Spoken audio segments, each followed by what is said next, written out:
Hello, and uh, and we are live with a finally have a name for this cast, the Project Console podcast. Before we get started on our topics, panelists like to introduce themselves. Free for all. Anybody who wants to go first. Jewel, do you want to go first?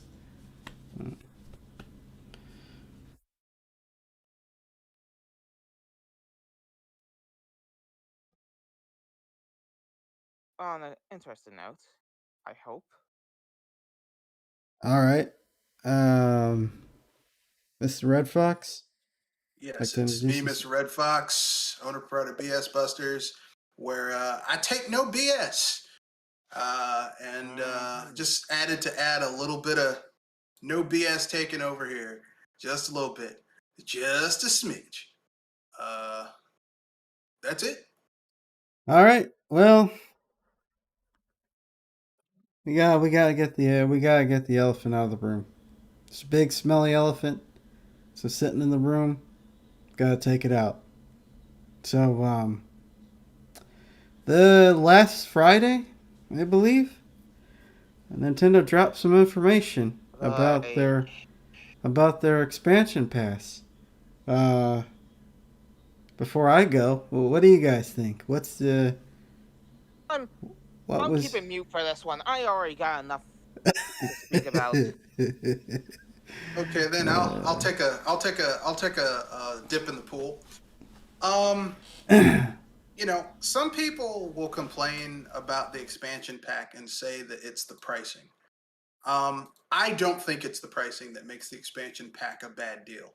What makes the expansion pack a bad deal is what you're getting for the pricing. Um, I know some people are going to get upset when they hear this, but fact of the matter is that for $10 more, you could you could for what Microsoft and Sony are charging for their yearly subscriptions. You get access to a much bigger library of games on those systems than what Nintendo's offering. And yes, I know people are going to say, but Nintendo has to pay for licenses and all that stuff, and that's the business side of it. But here's the thing, okay? When it comes to a product that I use, I'm not looking at it from a business point first. I'm looking at it as a consumer. And as a consumer, it's not my concern about whether or not the company I buy my product from made money off the purchase or how they make their money. My concern is getting the most bang for my buck. And $50 for what essentially, let's say they double it.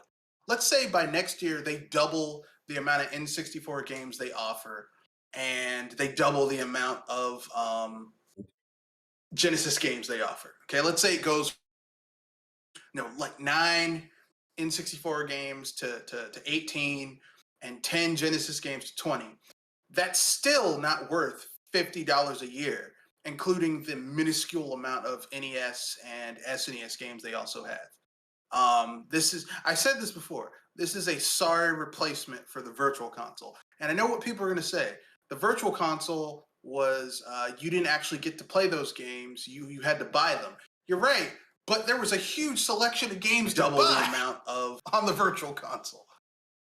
You had the Master System, the Super Nintendo, the Nintendo, the N64, the TurboGrafx 16, um, certain arcade games. You had a massive collection of games that is dwarfed. That makes what Nintendo's offering for $19 to $50, depending on which tier you get, look bad. And it's not cool that they want to charge people this much for such a small amount of games. Um, Now, if they were offering like even half of what the Virtual Console had for $50 a year, I would say, you know what, that's fair.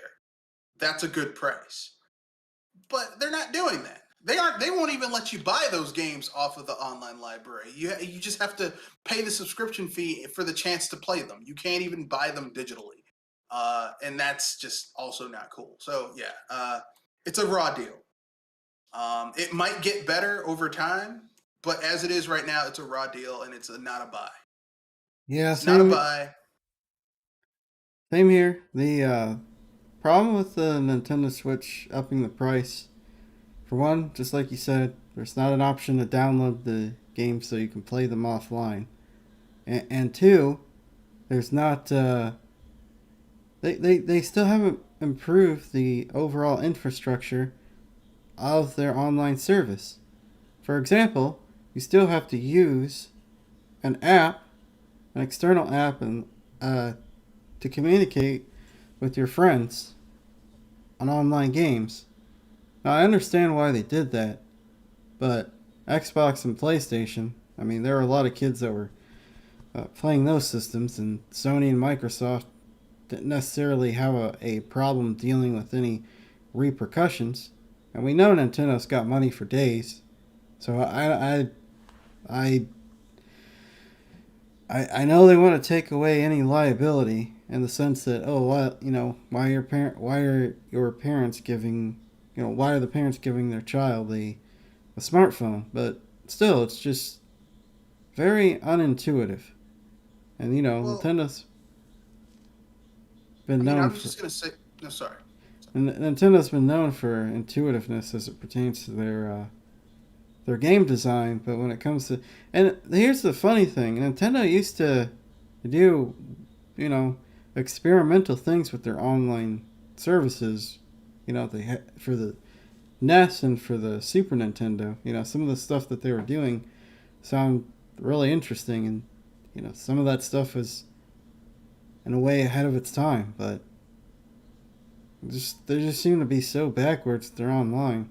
You know, they took several steps back when they implemented their online service for the Switch. On the Wii U, it was free. You had you had they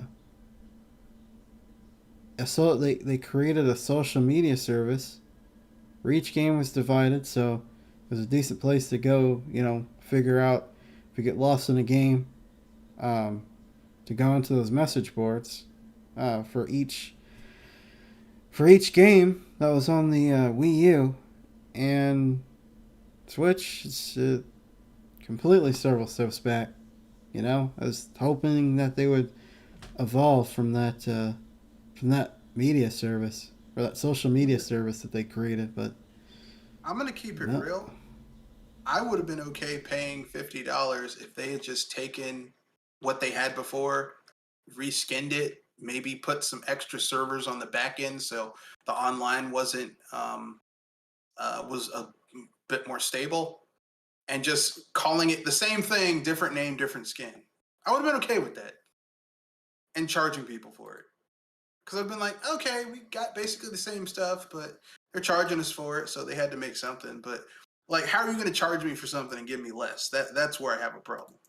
And another point I heard somebody make is that as it pertains to the Sega games, the 64 games are a bit harder, because you can.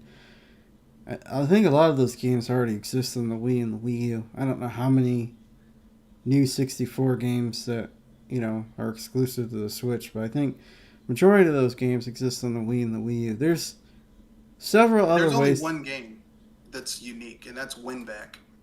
Oh, Overt okay. Operations. Every other game was also on the Wii and Wii U Virtual Console. So there are several other ways to play these games, especially the Sega games. There's the Sega Collection that was actually released for the Switch. I think it was like last year, or a couple years ago. And then there is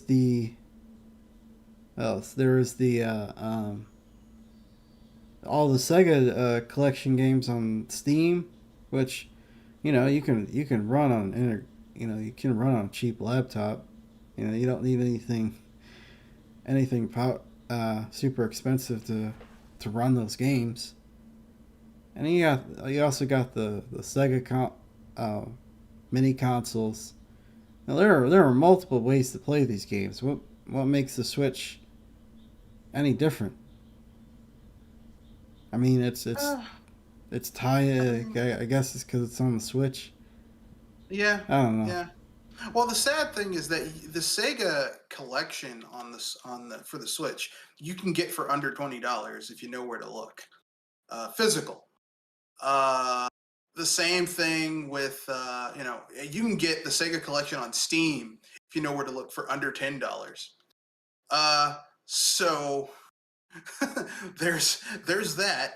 Um, and as far as N64 games, I mean, yeah, it's cool that they're bringing N64 games, but like I said, all those N64 games you can get.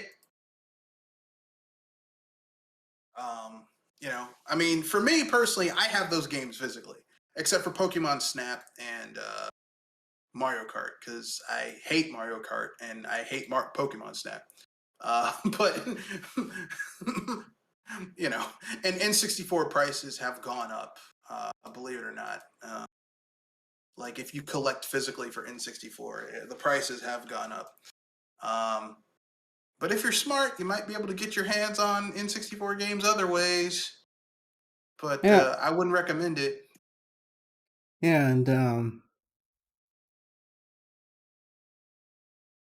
yeah, it's just the thing is, right? For me, in order for this to be worth it, they'll have to bring games out at a faster rate than they were with the because they brought those games out at molasses, uh, at the speed of molasses. Like they brought those games out pretty slow. Uh, Yeah, they'd yeah, have to bring them out at a faster rate. They'd have to add a few more consoles. The GBA, the Dreamcast, something like the GBA and the Dreamcast, and obviously add a few more games for this 64 and Sega Genesis. Uh, Heck, maybe do a solid and bring games from those systems that never got localized. That could be a nice bonus by re-releasing those games, uh, re-releasing games that were never localized. So yeah. That makes a lot of sense. yeah, I don't so know why you're trying to make sense. yeah. No, but in all seriousness, yeah. It like here's the thing, okay? Bringing in 64 games, good idea. Having such a minuscule selection, and a selection that we've seen before, aside from one game, not so much. Not a good move. It's like two steps forward, one step back. I'm not going to say one step forward, two steps back because it is a step forward, but I mean, like you said, Nintendo needs to stop bringing out games in drips and drabs. Nintendo is bringing out games at the pace of of an older man with prostate issues goes to the bathroom. Drips and drabs here and there. Are you finished? No, not. No, I think I got something left. That's basically how Nintendo's bringing out games, and it's embarrassing how low it is. It needs to be better. And I know that the excuse some people are going to say is, well, it costs money for them to license. I'm a consumer. It's not my problem that it costs money for someone to license something. It's it's like GTA. No one sits there and says, "Hey, man, it costs Rockstar money to license this music for these radio stations." You just want good music on the radio station, okay? Yeah, yeah, That's it. Like, I don't care that it costs Nintendo money to license these games. Guess what? I just want to play. Look, I want to give them money to play these games in a convenient way so that I don't have to constantly go and move throughout my house and hook my N64 up to different TVs in order to play certain games. Or, hook my N64 with my EverDrive attached to it in order to play I want to give you money to play these games, and you're making it hard for me to do that. Why are you making it so hard for me to do that? yeah. They're just super weird about their legacy stuff. Uh, it Honestly, they want to try to maximize profits. We're entering this era where companies want consumers to keep paying for their games, and not just games, really for a lot of stuff. But mainly games. They just want people to keep. They want to make a game, and they want people to keep paying for that game over either microtransactions or monthly fees or yearly fees. I don't know. Yeah. Well, it's they want that recurring transaction, you know. Yeah. And look, I'm not against. Look, even though I said, as a consumer, I don't care how the company makes their money. I don't want the company to lose a lot of money and go broke. But on the other hand, I also don't want them to take advantage of me. Look at me and say, "Oh, this is a sucker right here." You Yeah. know, Yeah. we can just, because I work hard for my money too. You know, um, so that's all I'm saying. There needs to be a balance between the two extremes, and I don't know if we'll ever get that balance, but it needs to exist. If you get what I'm saying. Yeah. Um, but yeah, that's all I'm saying. That their online as it is right now is not worth purchasing. Now, uh, could they do some things to make it better? Yeah, they could. Um, they could do a lot of things to make it better. Will they? Well, this is Nintendo we're talking about, and they just added N64 games let's say 4.5, 5 years into the life cycle of the Switch. 5 years into the life cycles of the Wii, we had N64. We had everything but GameCube games, and except 6th gen. Uh, third gen, 4th gen, 5th gen systems on that console. Um, and within 2 years, 3 years, we had that.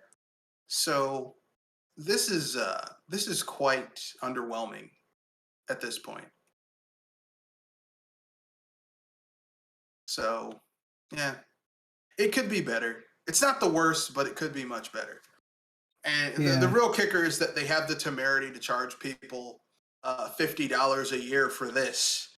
Um, like I said, if it was, if you were talking something like PSN where you get access to a whole bunch of classic PlayStation games like PS2, PS1, some PS3 games, some PS4 games, I'd be like, okay, you're getting a decent array of titles. But I mean, this is, dare I say it, embarrassing. Um, like it's stuff like this that makes it hard to defend Nintendo sometimes. Oh yeah. It's like I want to defend this. I want to say, well, but it's like y'all know better than this because I've seen them do better. I've seen them do better when it came to their online and like classic games and stuff like that. They did better with the SNES Classic. Yeah. Yeah. I know. So, Yeah. It baffles me. but Baffles. it It's is what it baffling. is. So what do you have to say about it, Jewel?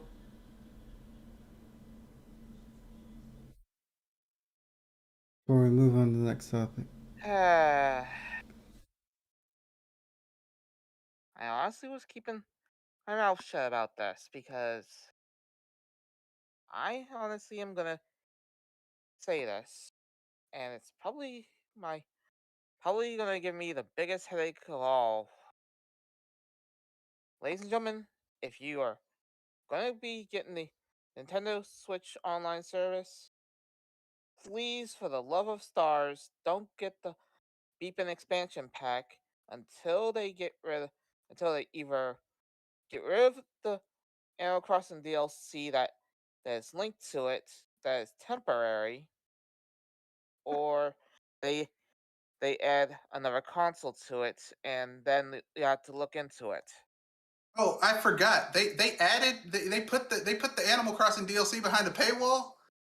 Hold it. I said something that you probably are gonna try to misinterpret, so I'm gonna kit you out right there. They have it temporary, as in a temporary Animal Crossing DLC. The permanent one you can buy for 25 and keep it. So they've incentivized people to. They're basically incentivizing the expansion pack by locking some content No, temporarily no, behind no, it. no. here's I the said thing. temporarily.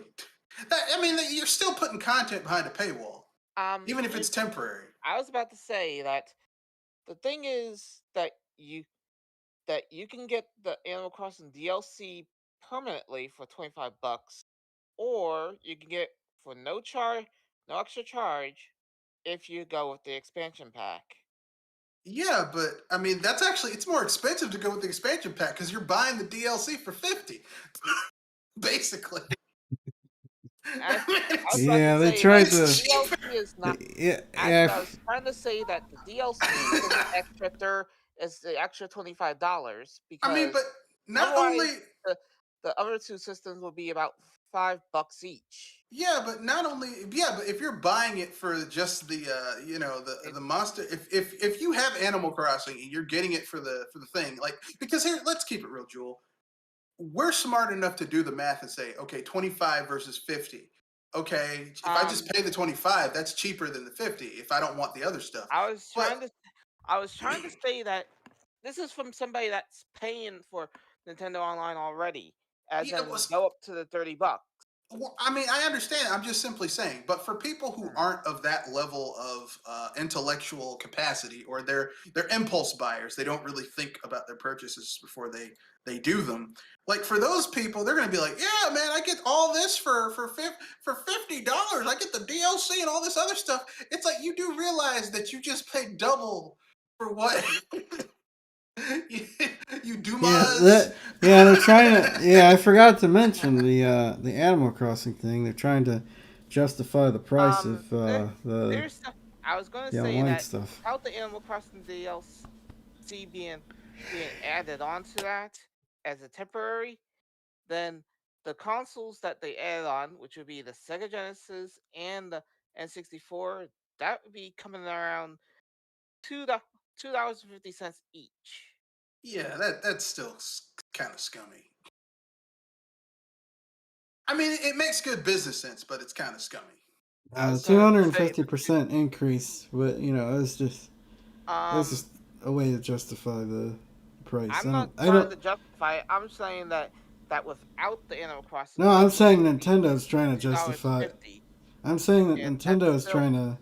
trying to justify the price of the including the Animal Crossing DLC. So when that goes away, then what other incentive will they replace it with something else? Who Yeah, see, knows?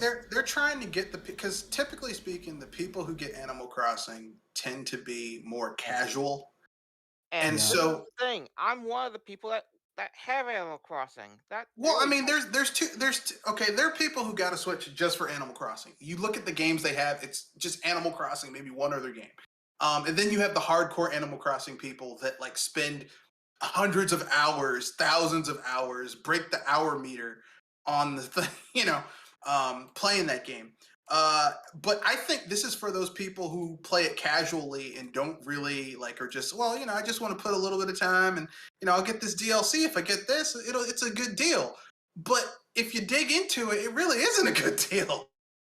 say it makes it even worse if they forget if they have one little detail they don't get to hear that they could that that's temporary get if you get the DLC through the Nintendo Switch Online. Yeah, so once your online goes off, you lose access to that DLC unless you buy it for $25. Yeah, and if anything, I So it's temporary paid DLC. if anything, I have my own. I'm trying to figure out how to talk about that mess of its own uh, somewhere else or write it down. But right now, that's what's really bugging me at the moment. Whenever I hear somebody talk about the D, the expansion pass. Oh, it's some BS. I'll tell you that much. This All right. because So if I anything, remember I at remember hearing least about at, that. at You know, least so if anything, people, if you're even considering getting online getting online with Nintendo Switch, go with the 1999 option for the love of stars, please. Well, functionally, it's the same. Technically, you get more games with the 1999 than you do with the 59.99 because that's a paltry amount. That is a very paltry sum of. That's a very paltry Yeah. sum of Sega Genesis and N64 games. All right. Well, Yeah. let's move on to the next topic. Alan Wake remastered apparently is coming to Switch. Yay, nay, maybe so. I'm no Alan Wake person, and horror games are not my thing. So you two take this from here. I tried Alan Wake. I really couldn't get into it. I prefer the gameplay of Control more so than Alan Wake. Control, by the way, takes place in that same universe, Mm-hmm. but Allegedly, allegedly, yeah. just by There's like Easter eggs interpretation. Yeah, yeah. for Control, but it's not like a direct, um, you know. But I don't know. I'm not really. Not really into that I too. don't have anything against horror games. I just don't really like because I remember when Alan Wake was an Xbox exclusive, Yeah, and I did not have an Xbox, so I was like, I don't care. yeah. And I heard a lot of people say it was really good, but I still am not really that. Like when I play horror games, I like horror games that deal with macabre type stuff. I don't want mental horror. I want like stuff that's like, oh man, that's really messed up. Like Um, Dead Space. Stuff like Dead Space and Shadow Man and uh, the Legacy of Kain series, stuff like that. Yeah, Like I want like zombies and vampires and demons and stuff like that. I don't want like, well, what's that? It's a psychological thriller, which Alan Wake is more of a psychological thriller than like horror, you know. yeah. So that doesn't really do anything for me. But hey, if it comes to it's like when I heard about GTA trilogy coming to Switch. Look, people who like if you only played Nintendo consoles and you didn't have PC, here's a game that you probably never played that's really good. It's got all the extra content. It's been optimized to run on newer hardware, so good. You get to play it. I'm not interested in it, but for people who might, there you go. Yeah, Some new yeah, stuff to play. yeah. Um, yeah. They released the remastered for essentially everything else. They haven't released it for the Switch yet. So If it comes, it'll probably be the cloud version, yeah, which is a shame because didn't Alan Wake originally come out for the Xbox One or was it the 360? I think it was the 360.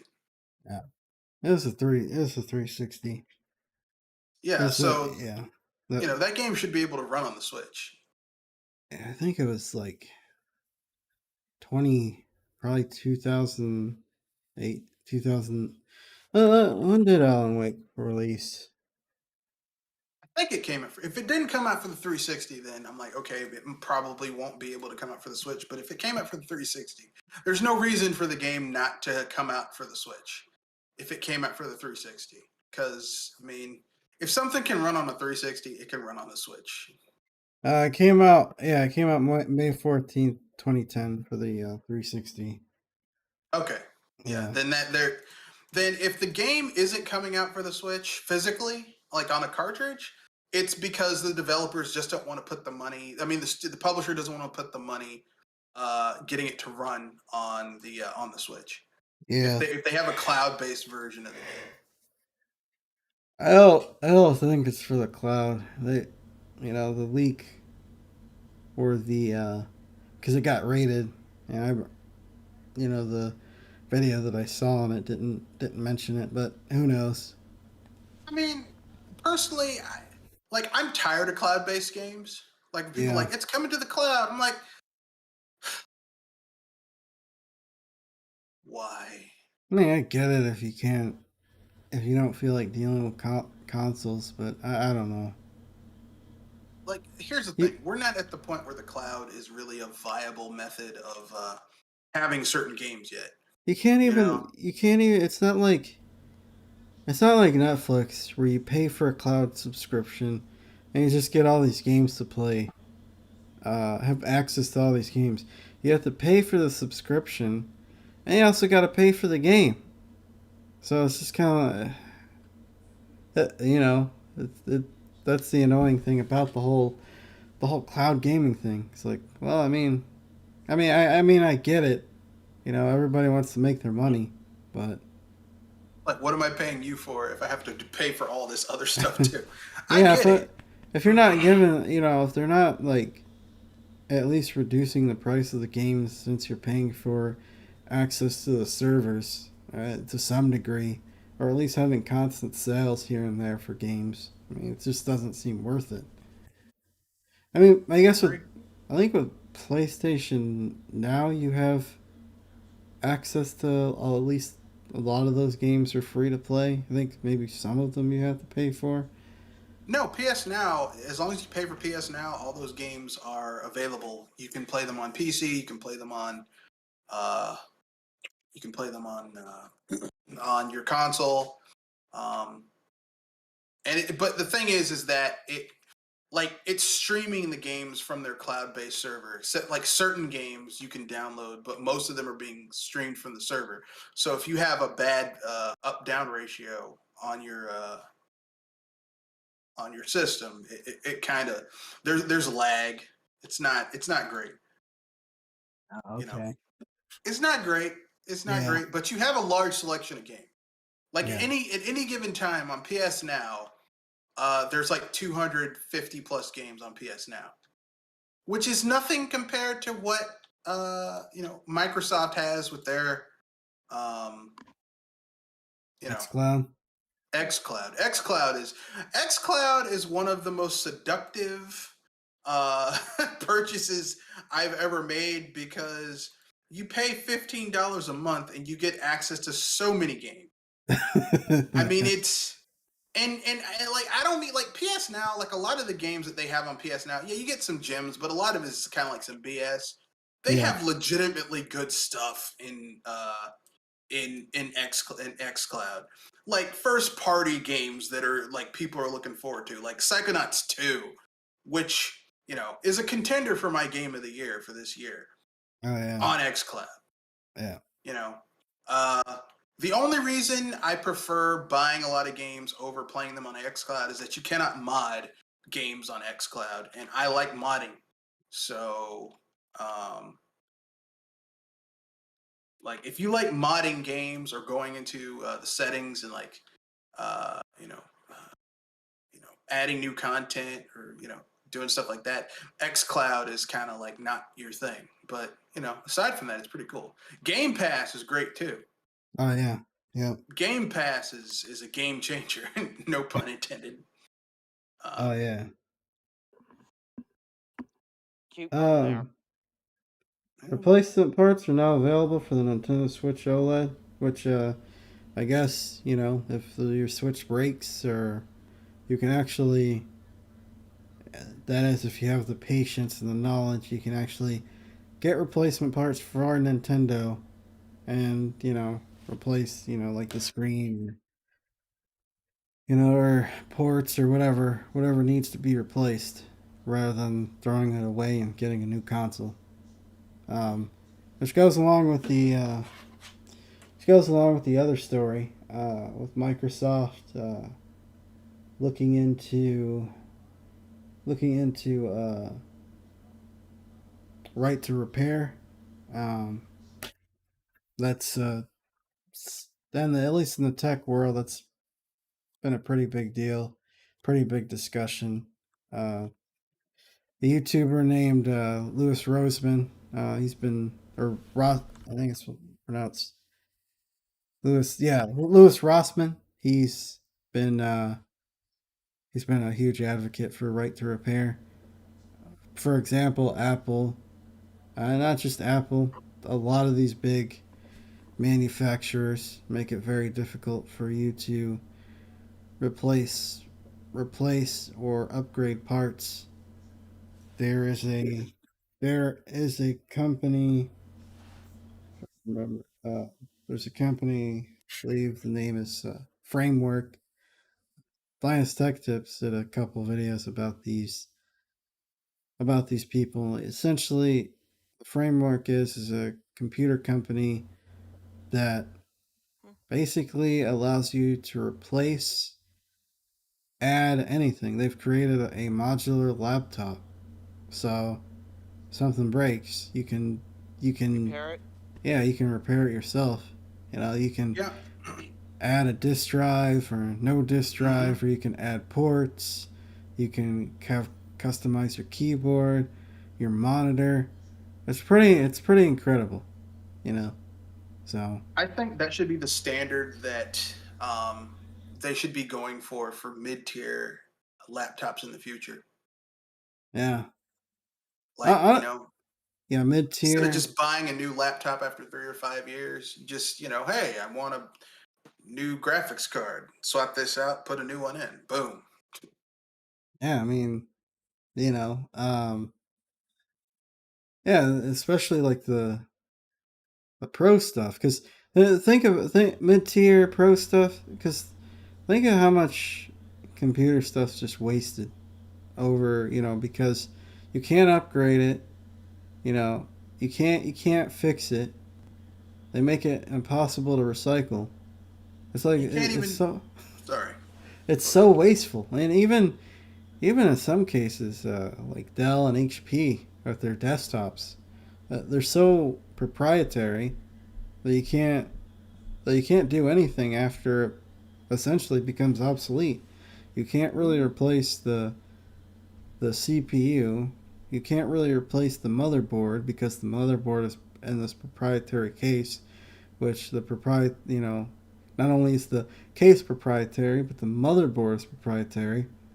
You have these weird shapes. Gamers Nexus has done various videos on these pre-built PCs, and it's just, I mean, Apple likes to go on about being green and whatnot, but yet they create computers essentially that That you can't really they're one customize shots. or repair. No, but they are green, Kenoshi.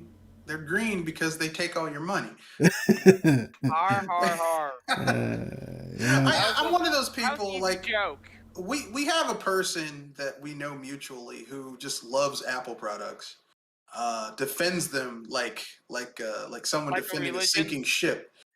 Well, not to the point to religion, but still, it's like, yeah, Apple products are terrible. Nah, man, it's because it's built. It's like, come on, man, all this stuff is a money grab. Everything they do, everything Apple does, is like the last three iterations of the iPhone and their MacBooks has been them stripping out features so then they can sell you an alternative that's been priced up to make more money.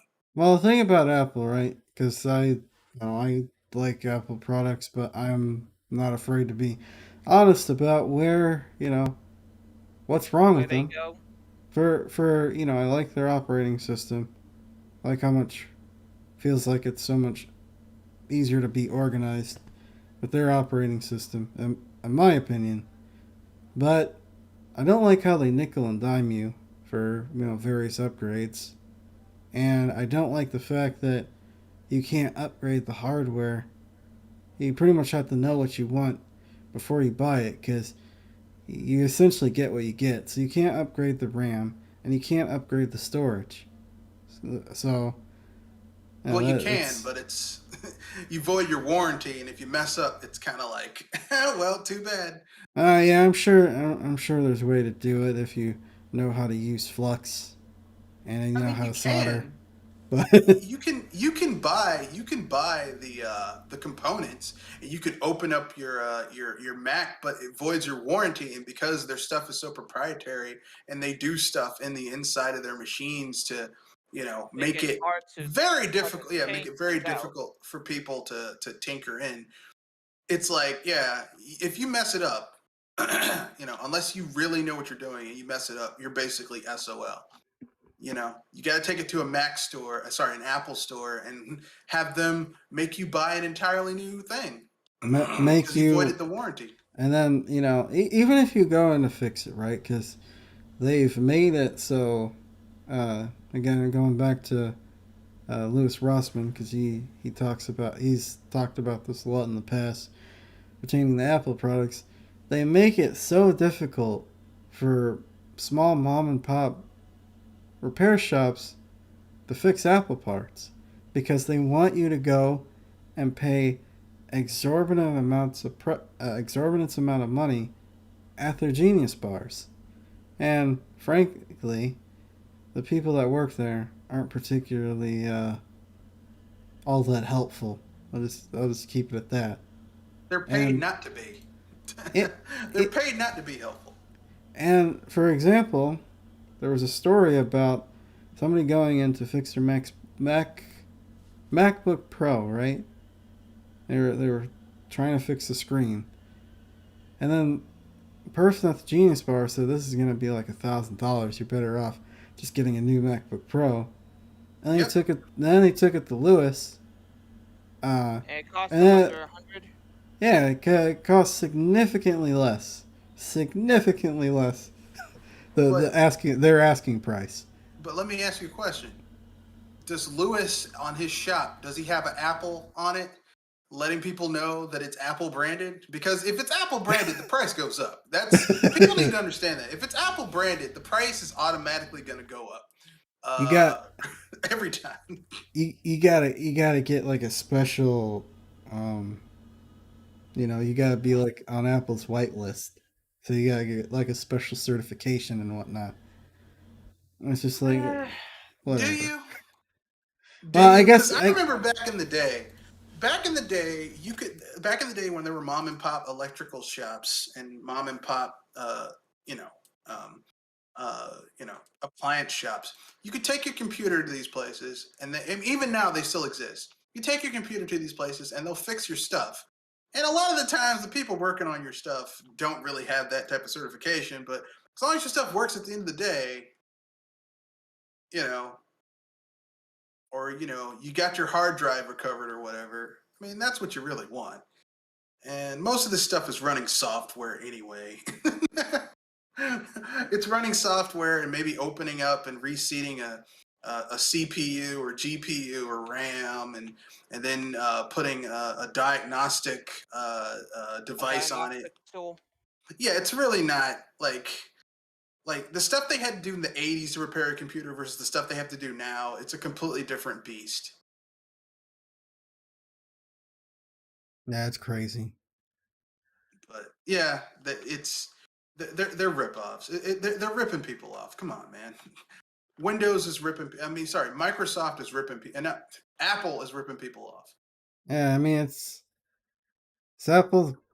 I mean they're definitely one of the worst offenders. I mean I would say it might even be the worst offender because even there's a lot of laptop manufacturers that at least allow you to replace the RAM and the hard drive. Yeah. At least that.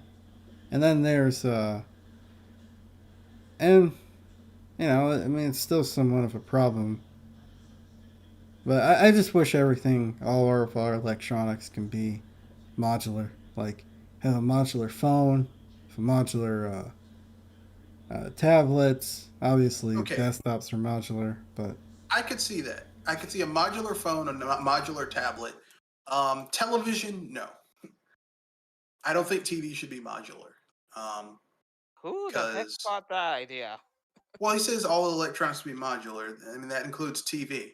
Um, I mean PCs are already modular.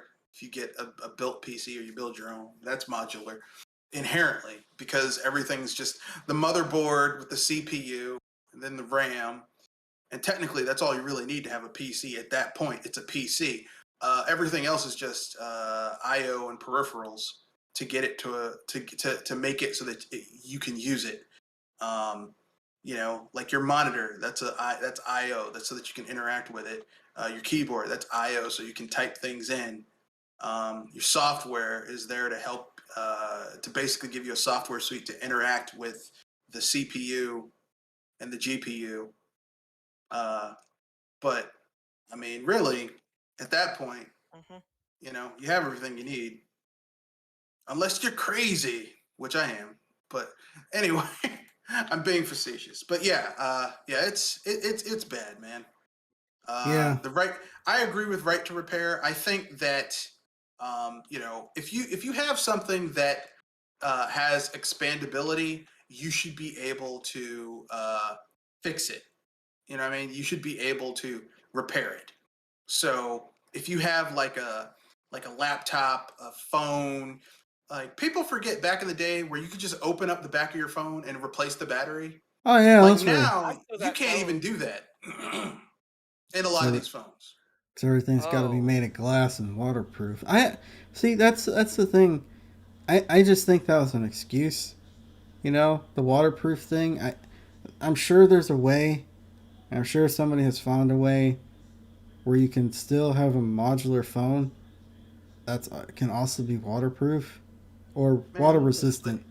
if you're dropping your phone in the toilet, because that's the reason why people want a waterproof phone, you shouldn't be checking your phone that close to you in a toilet any day anyway. All right, let's just keep it real, okay? If you're sitting in no, a just toilet, kidding. if you're sitting in a toilet and your phone is close enough to where it's It. falling into the So, toilet John, water, you I'm got gonna more keep it problems real. than that. I'm gonna keep it real. If my toilet fell in the if my If your toilet fell in phone, my phone, if my phone fell in my toilet, if my phone fell in my toilet or anyone's toilet, I'd be like, well, I'm just gonna get another phone because at that point, I mean, is it? Do you do you really really want to go want to back in? try that? I mean, and plus, let's keep it real. Most of us, you're either rocking an Android or iPhone OS, right? Right?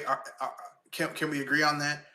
And if you're operating an Android OS, every like 12 hours, your Android backs up all your stuff to a cloud server that's under your identity that you have access to. So even if you do lose your phone, you can go on your computer or another smartphone that you can get into your account with and turn and deactivate that phone so that no one can get your information and then transfer that stuff to a new phone through the power of the cloud. Yeah. So, I mean, like I said, because I had a phone stolen one time.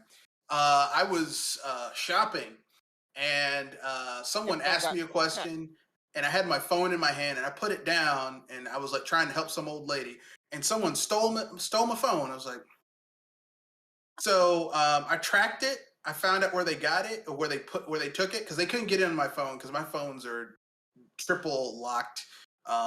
Like it's not impossible to hack, but you'd have to do a lot of work, and it's just not worth the amount of work you have to do to get in. And I was like, okay, I'm just gonna deactivate that account and get a new phone. So wasn't that hard. But yeah, I agree with you that right to repair is a thing, and it should be expanded. Like every electronic that people use in a modular format, like your PCs, your laptops, your uh, your smartphones, they should be modular, or at least modular enough that if people want to expand it, they can, or replace a part that's not going to require like a lot of technological know-how. Like if you want to replace the battery for your phone or expand the memory, you shouldn't have to use a special thing to do that, which is the way it is right now.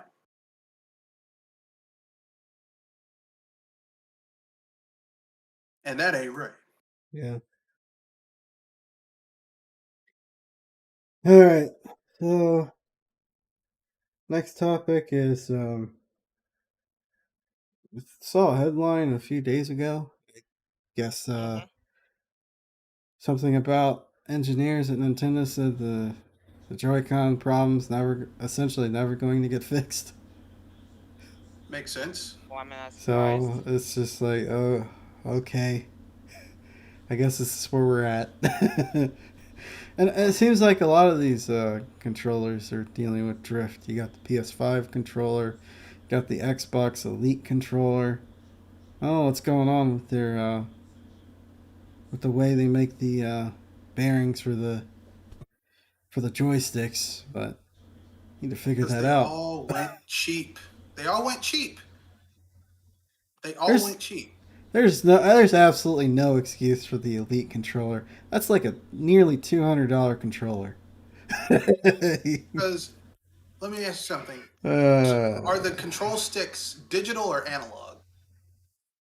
They seem oh, sure. analog, but they might be digital. Because if they're digital, it makes sense because they went cheap. Because Yeah. digital is cheaper to manufacture than analog at this point. It's cheaper for them to make an analog, a digital control system than analog.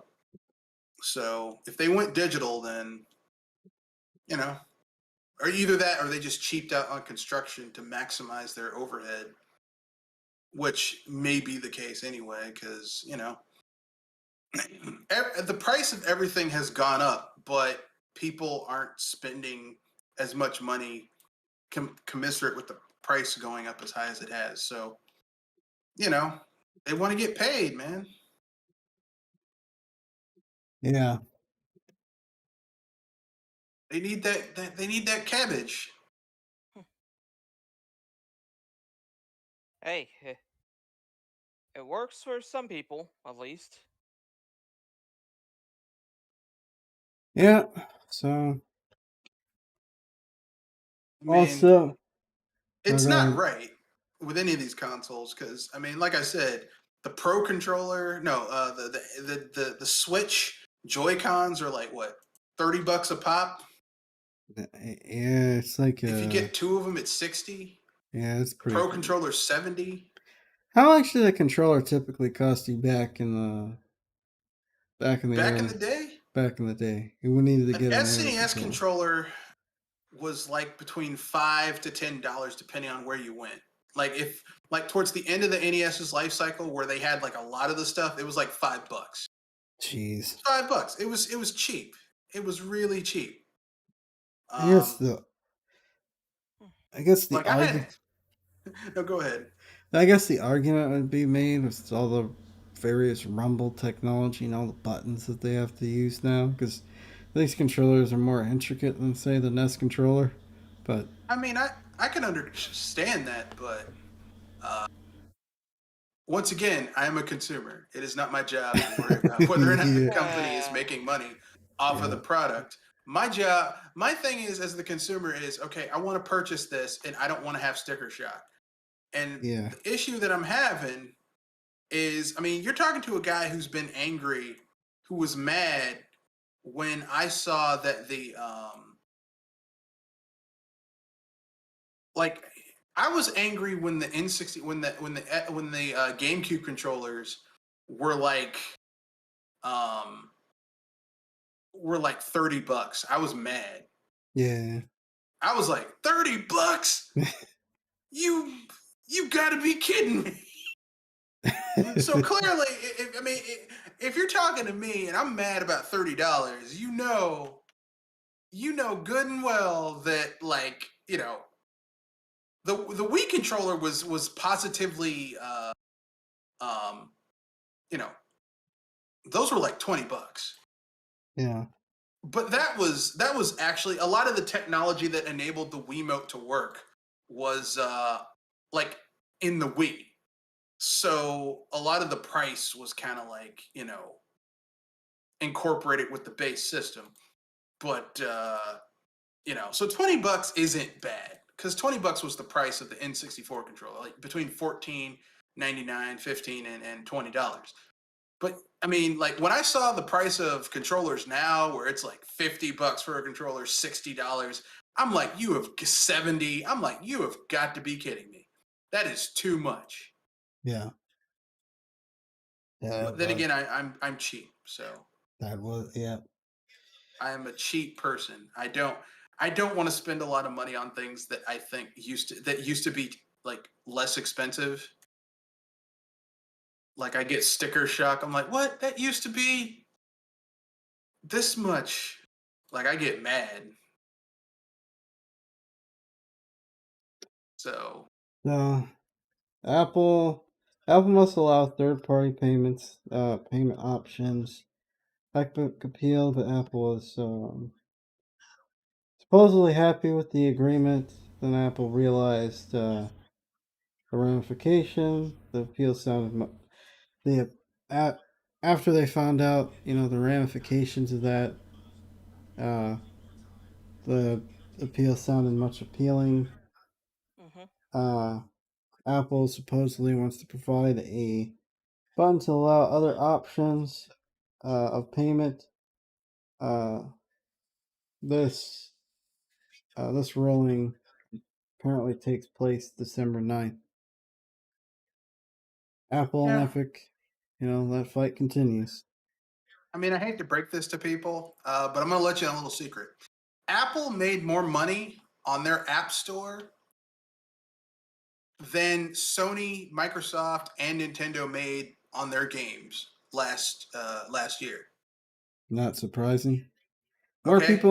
More people own an iPhone than they probably do a Switch or a PlayStation and Xbox combined. Yeah. So, of course, Apple is making a lot of money off of their App Store, and they're making it because every time you buy something on their App Store, they get their 30% cut. And I mean, to be fair, it's their infrastructure. They built it. They should get their cut. And they're not going to let someone stand in the way of that, especially not Tim Sweeney and Epic. So of course they're going to appeal that. Yeah. I mean, it's I wouldn't be like surprised. if you literally made 30 cents off of every dollar, and all you had to do was just sit there and have the location where every transaction was made, and then some dude's going to come in there and say, "I'm going to cut you out." Wouldn't you be mad too? Wouldn't you be like, "Hey, I know you didn't." Yeah. So, and for the people who are like, yeah, Epic won. Epic did not win because Apple can still say you broke our service. You broke our terms of agreement and you can't be on our platform. And that's here's the thing. It's like you just said, a lot of people own Apple products. Yeah. They own Apple tablets and Apple smart books and Apple smartphones. A lot of people use the App Store, even if it's not just for gaming, even if they're buying a movie off the App Store or books, They or have to go through the App Store. they have to go through the App Store, and that's Apple getting their cut. So of course Apple is not going to want people voiding their terms of warranty.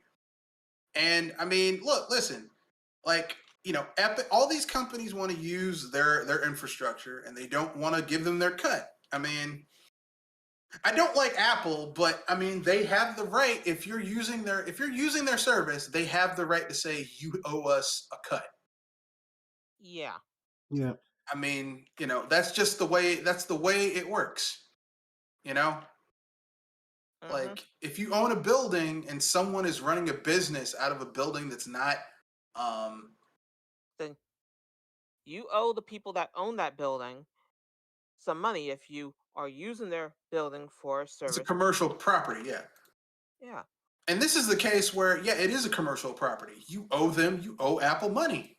Yeah. And you shouldn't be trying to get out of it. And the people are like, yeah, Apple won, so-and-so won. It's like, this is not Apple is not your friend. I was going to say that's what makes it that's what makes me, in a sense, hate Epic even more. Make me feel sympathy for Apple to a degree. Only good thing to come out of Apple is Marathon, okay? Really? Marathon is the game that's basically the precursor to Halo, yeah. But yeah, Apple's not a good company. I personally think they're trash. But in this case, as business-wise, they have the right to do what they did to Epic. And Tim Sweeney overplayed his hand. Totally overplayed his hand. and now Fortnite just lost access to a whole bunch of devices. Yeah, that's what I'm saying. He overplayed his hand because like I said, he was expecting Apple to roll over Valve did, but you have to understand the fundamental difference between Apple and Valve. Valve was created by people. It was created to be a developer's paradise, a coder's paradise, where they could do experimental things and make money while doing it. You know, Gabe Newell isn't a human piece of excrement like Steve Jobs was, because Steve Jobs cutthroat and just mean. Okay, mean. Okay, his parents weren't married when they had him. He's that type of mean. Okay, I'm being very clean with my Vocabulary. with my language. But Gabe Newell, cool dude. Like everyone I've seen talk about Gabe Newell who's met him, they're like, yeah, he's a cool dude. Very, very giving, charitable, good dude. I'm sure he has his skeletons in his closet, but overall, he's a cool dude. Yeah. Now, Steve. Okay, here's what Steve Jobs did to his best friend, Steve Wozniak. Steve Wozniak. They were paid $75. No, they were paid $200 to code a game. Right? He lied to his friend who helped him do it. He's like, I got to get this done. And Steve did like 80% of the work. And he lied and said, I was only paid $100 to code the game. That's what Steve Jobs, like, people act surprised. I can't believe,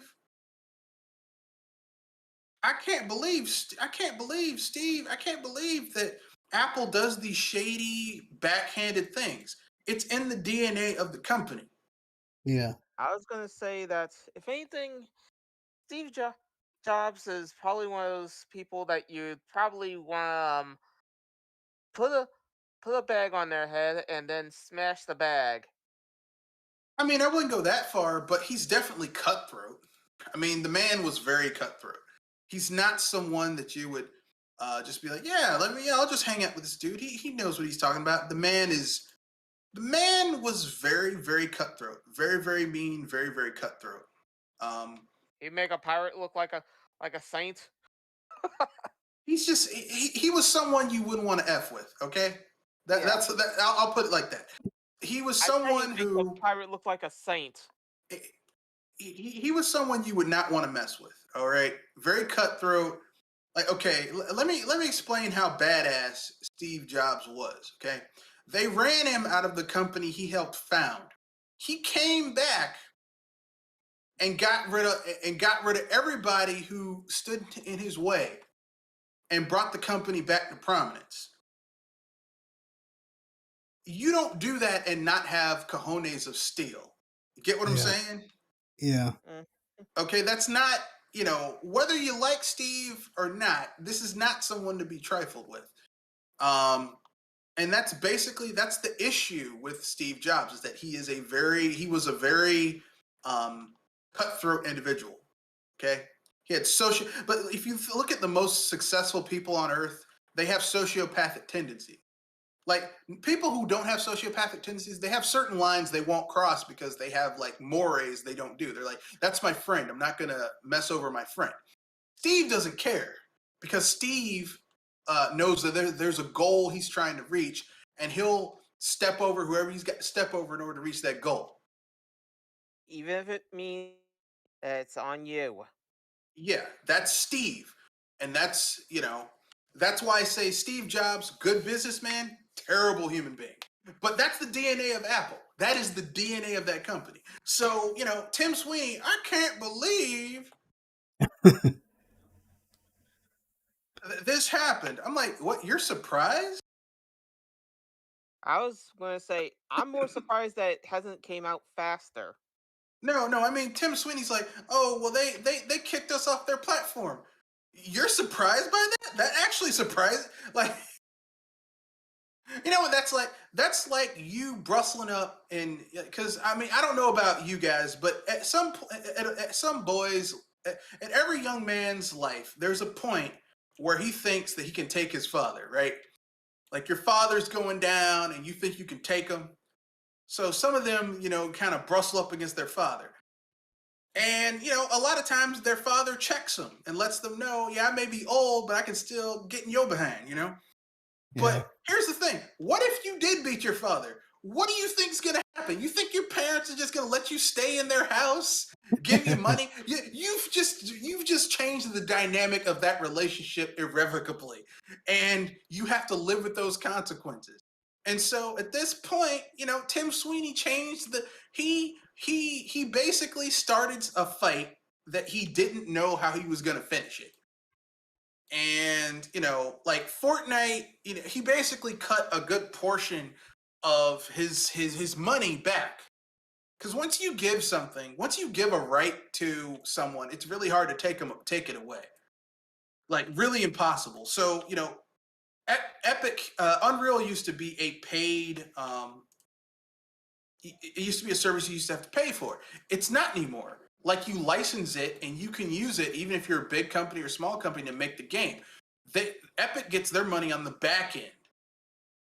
So if a game sells well, Epic, like up to a certain amount of units, Epic then gets their money. But if a game doesn't sell well, Epic gets nothing, and you made your game. So like, they make their money these days mostly from Fortnite and their online games. Yeah. And Tim Sweeney shot himself in the foot. I don't know why he shot himself in the foot, but he did. I mean, I know why. They got greedy. And if there's one thing I've learned, greed is sometimes getting greedy. There's two things in the world that could really make a company really, really think against their own good: grudges and greed. Mostly greed. Because grudges don't put money in your pocket. Okay. I was about to say, grudges can destroy ideas. That's for sure. Grudges don't put money in your pocket. Nintendo having a grudge against Square Enix did not help the N64 sell well. Okay. Okay, but greed puts money in your pocket, but sometimes you destroy the market in the process. Well, speaking of companies that are fighting with each other, apparently, supposedly Dbrand and Sony are fighting with one another. And here's a clip on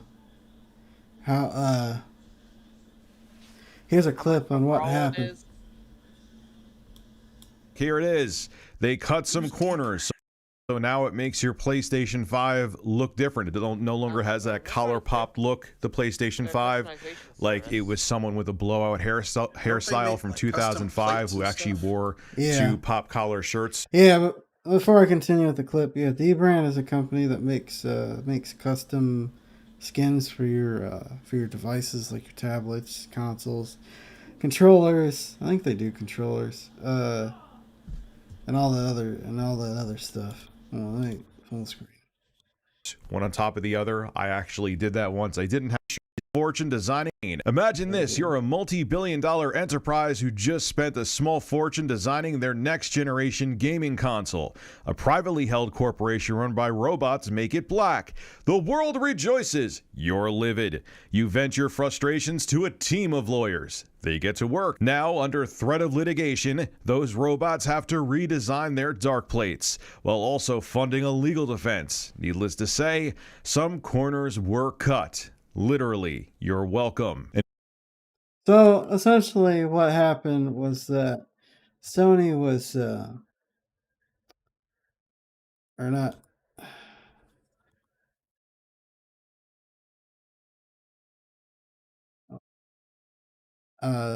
so what happened was that Dbrand made custom plates for the PS4 or PS5, sorry. And so what happened was that Sony filed a cease and desist claim. Dbrand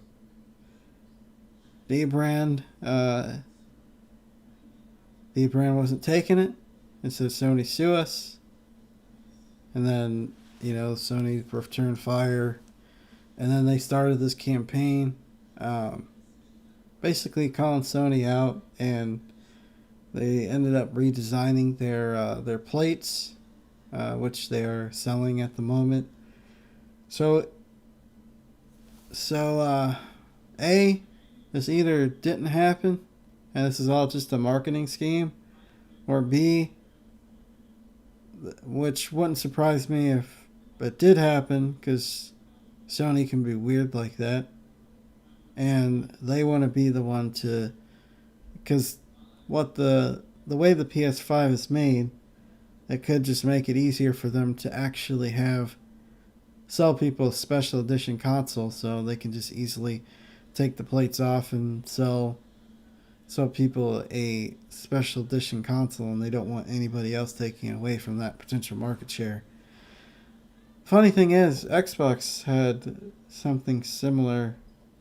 The 360 had something similar to this, where I don't remember if you guys remember the faceplates for the 360, where you can change the faceplate of the console. I remember hearing about it. I never did it because I never had a 360. But Yeah, I I never get what you're saying. I never did it either. But yeah, that was something that happened. But I don't know if Sony just wants, everybody to, or I don't know if they just want people to, if they want to make faceplates and sell those to people and have complete control over it, or if they just made it easier to make special edition consoles. So Yeah, I think it's the first one. I think it's the former. I think Yeah. that they want to sell faceplates. They want to sell Sony branded faceplates, and because I bet Dbrand probably offers a cheaper thing, like between $50 or $60 for the plates that you could buy from them probably. And I bet Sony would want to sell something that's way more than that, because Sony loves overpricing their products. That is one of their things they've been doing over the last 2 generations, oh yeah, 3 generations. yeah, So it wouldn't surprise me that they're like, hey, these people want to sell, X, Y, or Z at a lower price. We ain't having that. And I wish you would do something about it. And Dbrand's like, okay, yeah, gauntlet cast. yeah.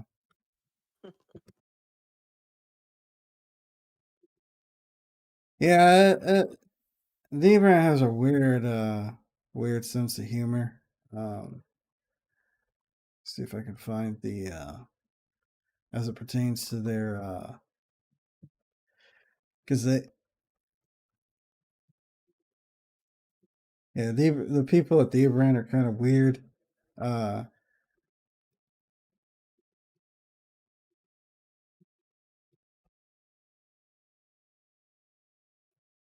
see if I could find. myself.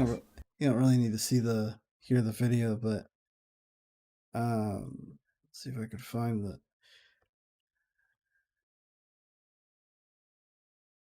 like, for example,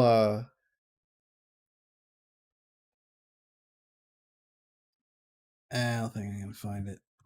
Never mind.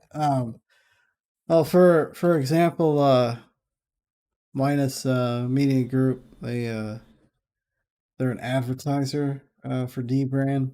They advertise uh, Dbrand stuff, and they'll sometimes mainly Apple products, because I guess they're on Apple's blacklist as it pertains to reviewing their stuff, so they get it through Dbrand.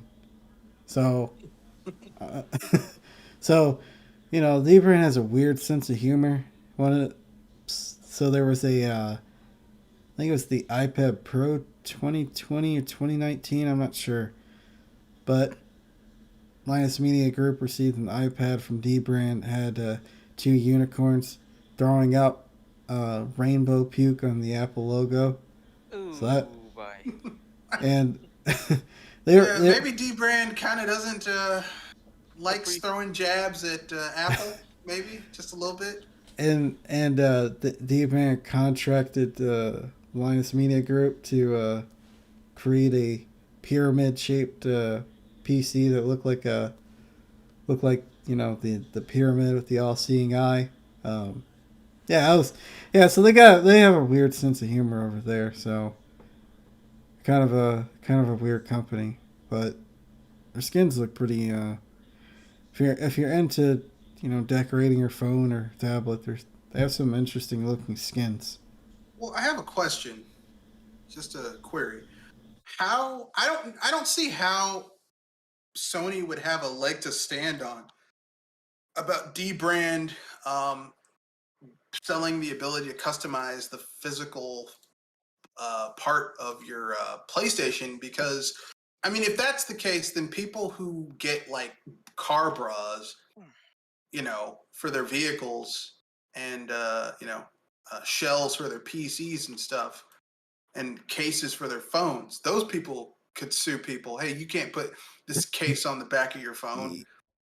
I mean, that's a frivolous lawsuit. Yeah, that doesn't really make any sense because yeah, you bring up a good point because people paint and customize their tech, but just they're technically anything, you know. I mean, you could repaint. Say you got a chair from IKEA or a desk from IKEA, and you could repaint it and then post it on social media, and then, what's stopping IKEA from being like, hey, you Suing can't, you? yeah, suing you. It's like, hey, you can't repaint that, um, or Well, I you know, mean, I don't even think or it's.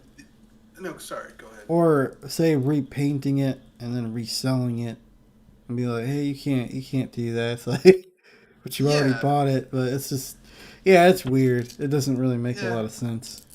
That sounds like a frivolous lawsuit on Sony's part. But like I said, this is Sony. Uh, Sony loves doing weird stuff like that because it's Sony. That's what they Yeah, do. yeah. It's what are you gonna do? I mean, I don't know about you. I just want, the more games I see coming to the PS5, the less interested I am in the PS5. Yeah, Like, there's a lot of games on it where I'm like, this just doesn't look interesting to me. yeah, yeah. There's only really one game that looks interesting, but it ain't worth $500. Paying $500 just to play one freaking game. It's I, not I, I 500. It's yeah. 650 with taxes, depending on where you live. Well, yeah, that's a good point, but yeah, it's like I'm kind of too old for paying absorbent amount of prices to get a console for just one game. I can't. Yeah. Remember when I used to do that? Like there's this one game I really wanted to play, and you just saved up all your all your Christmas and birthday money and allowance to get the console for that one game. Man, I wouldn't No. know. I didn't have an allowance. My parents didn't give me allowance. My parents, like, basically, the way I earned money was my grandfather was a landscaper, so during the summer I would work for him when I was a teenager. That's how I made money. Yeah. During the school year, I just went to class, and if like my parents would give me money, I'd ask for money for like good grades. Most of the time, I didn't ask for money because for so long, my mom was like, we were like working middle class, so I just didn't like asking for money. Like, I Yeah. don't feel comfortable asking for money, like like I just even Yeah. now I'm like, I don't feel like. Yeah, I don't know. I feel uncomfortable, you know. Yeah. Uh, but that's just me. But yeah, I see where you're coming from. You know, I just think I think Sony's gotten arrogant. I think if Microsoft and Nintendo hadn't messed up their last gen console Mm. releases, um, I think that Mm. like basically I think you would have had a more equitable market share last gen, and I think Sony would be less arrogant, because when Sony gets arrogant they get like this. Like Nintendo, when Nintendo gets arrogant they get complacent, like they are right now. Yeah. And complacent Nintendo, I mean, you'll get drips and drabs. You'll get like it'll be long stretches between them releasing games. Basically, right now the Switch is feeling like the last 2 years of the Wii U. Remember that? where Fair it's like point. you get a game here and there, and like Nintendo was just like, yeah, we ain't got to do nothing. We got this. And Yeah. I'm like, and I hate to say this, but I think Furukawa needs to fall on his face, just so that he learns that you shouldn't take your fan base for granted. Because I think right now he is taking his fan base for granted. Nintendo as a whole is taking their fan base for granted. They're like, well, we got the casuals, so we don't need the hardcore.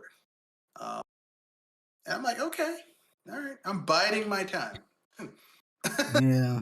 Yeah. I'm Yeah. biding my time. Yeah.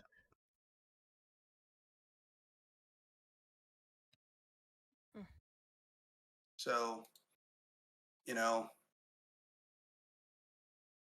I mean, they don't need to fail like Microsoft did with the Xbox One, where Don Matrick, I was like, he's not going to have a job next month. And within a month, he was fired. But like they don't need to, like, it doesn't need to be a fall like that, but they need to have a moment where they're like, okay, we need to take our fan base more seriously and actually give them what they want.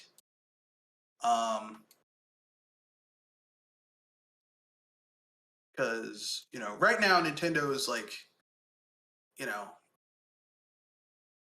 they've taken the trolling to a very large level, or just like And doing the bare minimum and being like, you should be happy you got that. It's like, okay, all right.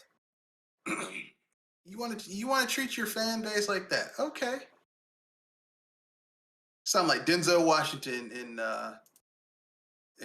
Training Day. Okay, all right, okay, all right, okay. It's like that, huh? Okay, all right.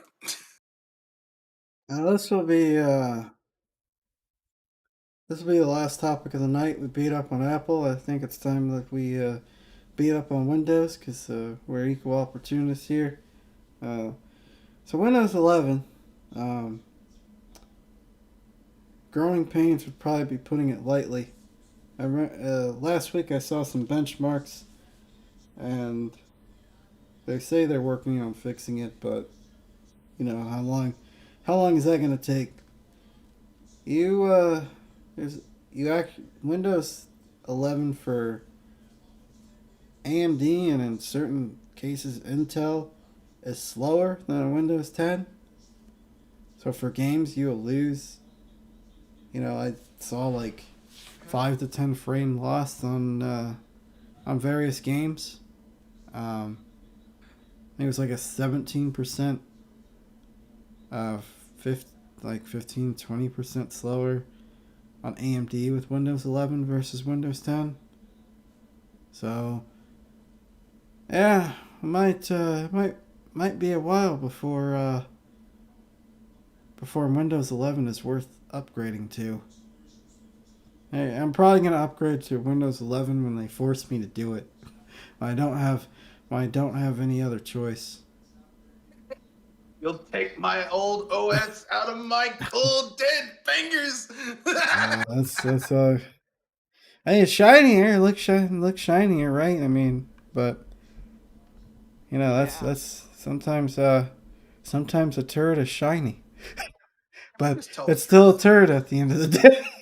Can we just tell the truth about Windows 11? The only reason Microsoft is releasing Windows 11 is for two reasons. Well, two reasons. The first reason is they want to slip xCloud and Game Pass and their streaming services that they can monetize year over year over year onto onto platforms, various platforms.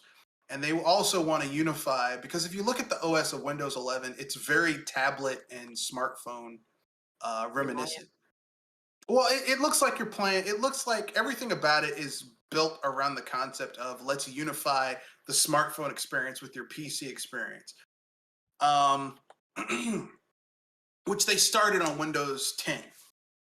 And I'm looking at it and I'm like, okay, these people basically want to combine those two experiences. I mean, it makes sense because, look at how they're like, well, we're going to make it so that it runs Android applications, and not through a third party app like you've had to do for years if you wanted to use an Android application. Now you can just do it through Windows 11.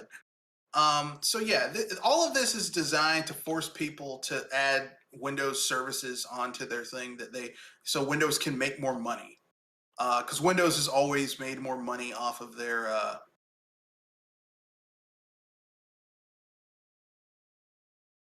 services, and I'm not against that. Windows making money, but it's like, I mean, I don't like all of the extra stuff that Windows always adds to their OS that you don't want. You Yeah, know? a lot of bloat. That's why I recommend if you have the patience to do it, is anytime you get a new laptop, create a Windows Media Boot tool before you put anything on it. Use that boot tool, and just do a clean install of Windows, and gets rid of all the useless bloat, especially all the bloat that you have when you buy a new laptop or a new computer. Because they want you to buy they have antivirus software or some sort of weird like audio software that doesn't really work all that well. You know how these companies are. And that's a part of it, but at this point, it's inherent to Windows itself. Like Yeah. Windows 11 has all these services that make it use more system resources that most people don't want to use. Yeah. And I'm like, I don't want this. I don't want Alexa. I don't want to use Alexa. No, I don't want to be a part of your cloud-based data mining service where you get uh, my browsing habits, et cetera, et cetera. So then you can sell that information to advertisers. No, I don't want to use Windows Explorer or whatever it is now. I know they changed it as my primary browsing thing. Like, no, get away from me. I was about to say they changed it to Microsoft Edge. If you're wondering. Yeah, I know that now it's Edge. I'd be happy if Microsoft said, okay, we know there are people who don't want all this stuff, so we offer you Microsoft Windows Lite. It's only 2 GB, and it gives you what you need for your applications, for your other applications, for your Windows app, for your if you want to have a word processing stuff like that. But all the other stuff, the Alexa, the stuff that you may or may not want, you can just choose to opt out of that, and it's not there. But that's not how they make their money. Because I just want an OS that works, that doesn't have a lot of extra crud tacked to it. Unfortunately, Microsoft doesn't want that. They want to sell you their useless garbage. So The worst part is you have to go through them in order to use a majority of computers. I mean, no, you there's don't. not You use really. Linux, I mean, yeah, but there's I ways to mean, live without before you, Windows or at I mean, OS. before, I mean, at the start of every computer that you ever have. Not entirely. You can build a computer and install Linux on it. yeah, but I mean, the problem with Linux is that Linux is, especially for the more, for like, you have to have a lot of tech savviness in order to find distros of Linux that aren't obtuse to use. And Yeah. that's kind of difficult for a lot of people. There's Um, Ubuntu. There's Linux that Mint. that is true, but Ubuntu is still kind of has some issues. There are other distros of Linux that are very Windows-like, which are great, but still, there's certain applications where it's like I have to use Windows for. Like there isn't a Linux distro for. If it runs on Linux, it runs poorly. The th- So the three that I've come across often is Linux Mint, Ubuntu, and Pop OS. Those were at yeah, least Pop the OS, Kubuntu is good. Kubuntu with if you use because Kubuntu lets you dual boot and switch between the two OSs running at the same time, and it keeps Windows in a kind of a low resource mode, so it doesn't boot all your system resources.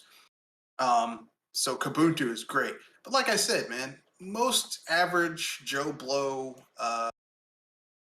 PC person isn't going to be using those types of you know those types of OSs. I mean, like I said, the best operating system that Microsoft ever made was Windows XP. Windows XP was the best one they ever made, and we will never get as good an operating system as XP, because XP had all the modern stuff, all the stuff that you see in Windows 10, Windows 7, Vista, all that stuff, that the modern stuff that people like. XP could also do that. Maybe not as well, but it was there, but it used far less system resources to do. And that made it a better system.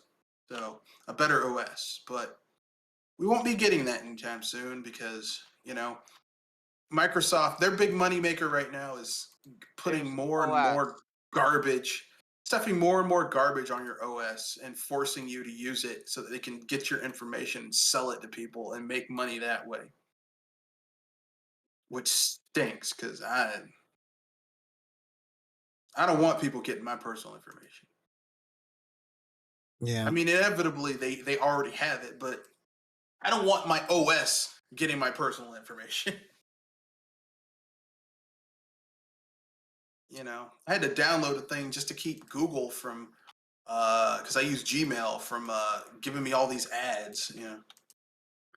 Yeah, this whole ads following you around, that's weird. It's weird. Like, when you're on Facebook or whatever, you see I'll always see ads for like computer stuff and games. It's like, yeah, that is weird. But is there anything else you would like to get off your chest before we call it a night? I got it. Nothing. I think we ranted enough. Yeah.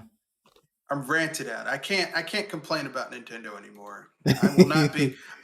There's an entire topic I'm gonna have to take off for tomorrow's cast because I ranted about it in this cast. But that's okay because it's good and I can fill it with something more joyful and less angering. Yeah.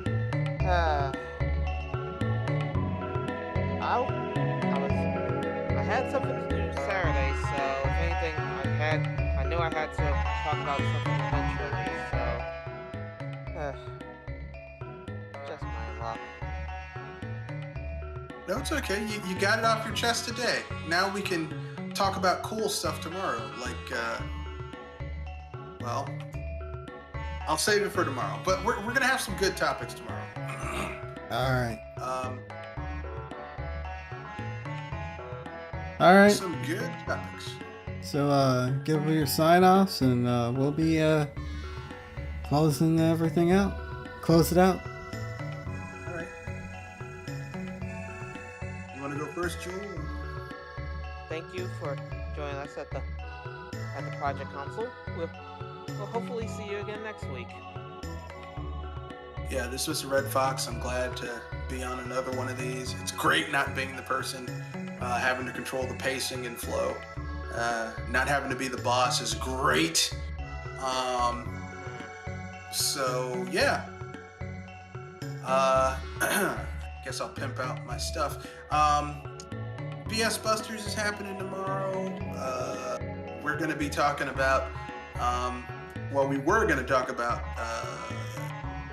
the general news, but since we talked about a lot of those same topics in this cast, it's not cool to talk about the same thing. I think we'll just lightly go over some of that stuff. But the main thing, we're going to be talking about scary video games tomorrow because it's October and we had to eventually get to scary video games. And scary movie-based video games and bad movie-based video games. Video games based on movies and vice versa. Movies based on video games. So that's going to be fun, plus some other topics that I've been sitting on. But it's going to be great. Going to have some good stuff. We'll see how it rolls. Yeah. Alright, this is Kanoshi Abominito. We will see you next week. Thanks for those who either watch the live stream or will watch the upload. And this has been the Project Console. And we are out. Laters. Peace.